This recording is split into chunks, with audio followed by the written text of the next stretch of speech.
Weight is a mathematical term. Its origin comes from French.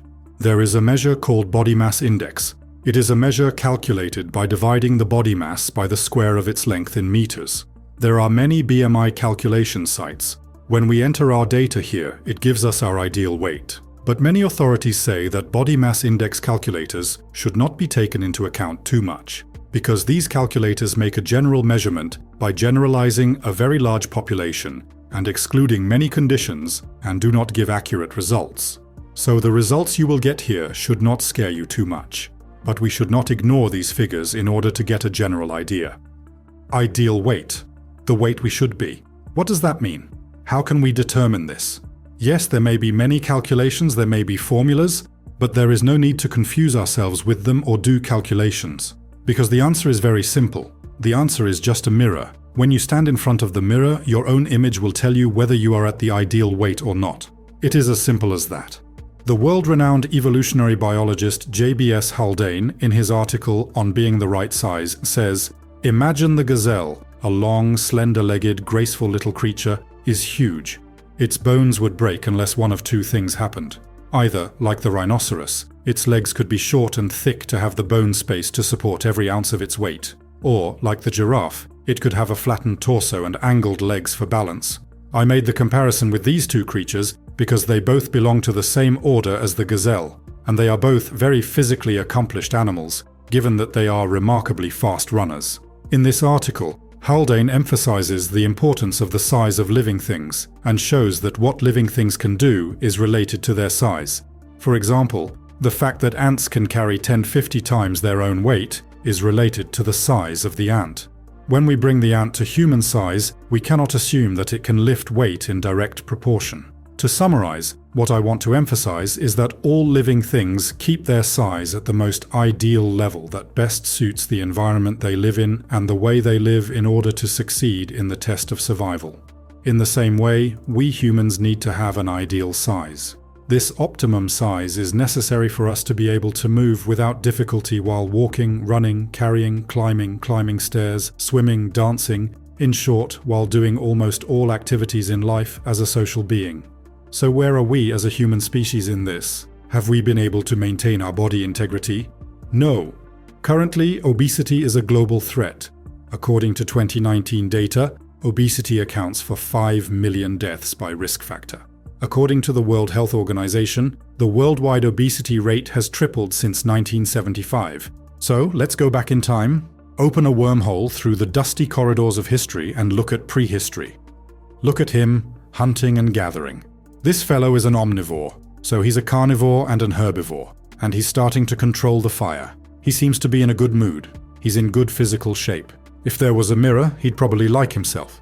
For now, he will make do with his reflection in the water. This fellow knows too much, so this can't be the beginning of our story. Analysis of the teeth of the first extinct human fossils has revealed that hominids added herbaceous plants and possibly animals to their diet 3.5 million years ago. Previously, hominids fed on plants from the forest, similar to the diet of gorillas and chimpanzees today. The researchers examined the fossilized tooth enamel of 11 species of hominids and primates found in East Africa.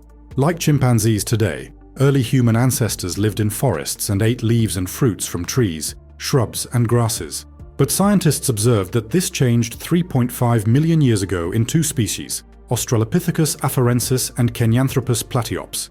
These species included grasses, sedges, and possibly animals in their diets, and began to live in the wooded grasslands of Africa. In short, we started eating meat 3.5 million years ago. In the early stages of the evolution of a meat-dominant diet, of course, there were serious diseases, and so a large part of the populations of the ancestors of our species were probably decimated, because the bodies of species that were not used to raw meat were not adapted to the microbes carried by meat. But the balance between starving to death and surviving by eating meat eventually tipped in favor of meat, and individuals who were more able to eat meat, who were more adapted to utilize these nutrients, who had stronger defense systems and genes that could accept meat more easily, survived and reproduced more.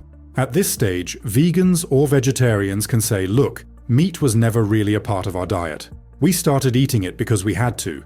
This is a very wrong approach, because the energy we get from plants is very low and limited compared to the energy we get from animal foods. So before meat became part of our diet, our ancestors had to consume a lot of plants. Our ancestors, who would evolve into us, lived in forests for many years because the environment never forced them to go outside. However, as time progressed, due to dwindling food sources and, more importantly, probably due to environmental and climatic changes, human species began to migrate from the forests in and around what is now the Congo, first to the east and then to the north and south. This set in motion a chain of events that would make human beings so intelligent that they would distinguish themselves from other species. In short, the fact that our ancestors started eating meat is what made it possible for the human brain to be as developed as it is today. When we look at the history of humanity, we see that humans started as foragers about 2.6 million years ago, then as hunter-gatherers and then as agriculturalists about 10,000 years ago. From the Paleolithic period to the present day, our culinary culture has changed, resulting in today's modern understanding of nutrition. In the Paleolithic period, people consumed food without putting it together while cooking. However, we should not forget that our current understanding of nutrition has emerged as an accumulation of our past experiences. In the process of evolution, man has determined many methods by trial and error within the possibilities of his environment. They utilized everything edible to meet their nutritional needs. The nutritional opportunities in the environment had a direct impact on human evolution in biological terms. When we look at the early periods of human history, in the Paleolithic period, people lived in a way that depended on natural conditions in order to survive. When food resources dwindled, they reduced the amount and variety of food or turned to foods of lower quality. As a result of climate change, for example, new plant and animal species filled the areas vacated by glaciers. In this way, people not only increased the type and quantity of their food sources, but also acquired new ways of feeding, such as water hunting. This development was instrumental in the beginning of the Neolithic period and the transition from a foraging society to an era of food production, agriculture, and animal husbandry. This meant that more people could be fed, while the division of labor and status began to emerge. While in the Paleolithic period people consumed meat raw or cooked over fire, the development of pottery and pottery brought about by settled life allowed people to come up with the idea of cooking their food in them. Based on this, methods such as food processing, baking and storage, the foundations of which were laid in Anatolia, began to spread to other parts of the world. Historically, Turkish, Chinese and French cuisines are known to be the three great cuisines. In addition, the abundance of food led to the development of sun-drying and salting storage methods, the processing of wheat and barley to make various slurry-style foods, beer from barley, boza from wheat, and various fermented products such as yogurt and cheese from milk and dairy products. As a result of the transition from hunting and gathering to production with the spread of farming, differences emerged in terms of social class and cooking styles. Men were tasked with killing wild animals and women with harvesting vegetables. Women also contributed to the growth of crops and developed cooking methods with the pottery of the period. After the domestication of animals, domestic animal meat found a place on the table more than wild animal meat. In addition, foods such as butter, cheese and yogurt obtained from milk began to be consumed for a balanced and healthy diet. There is an acceptable relationship between diet and health. However, the way this relationship is perceived may vary from society to society, either positively or negatively. Centuries ago, it was mentioned that cuisine was a cultural factor, and even that what is called civilization. It has been argued that the vast majority of people owe a great deal to the art of cooking. The first step towards civilization began with the slaughter of animals and developed with the introduction of salt and spices. In the following period, the adventure of food continued with more laborious mixtures. Today, the need to earn money in order to make a living has also led to nutritional changes in societies. The consumption of packaged products and rapidly produced foods in the mechanized sector has led to practical nutrition methods among workers, students, and working people. This has led to a lack of time for nutrition in the capitalist system. With the emergence of industrialization, urbanization, and globalization, the fast food system, i.e., fast food, has become widespread all over the world. Question for you: why are humans more inclined to eat high-calorie foods that don't do them much good? Without looking at the eating habits of hunter-gatherers, the question of why we tend to gravitate towards the sweetest and fattiest foods remains a puzzle. In the savannas and forests where primitive people lived, high-calorie sweets were rarely available and food was not abundant. An ordinary hunter-gatherer living 30,000 years ago had access only to ripe fruit as a sweet food. In such a situation, Hunter-gatherers would consume more than they needed. This is why the phenomenon of eating high-calorie foods is thought to be hardwired into our genes.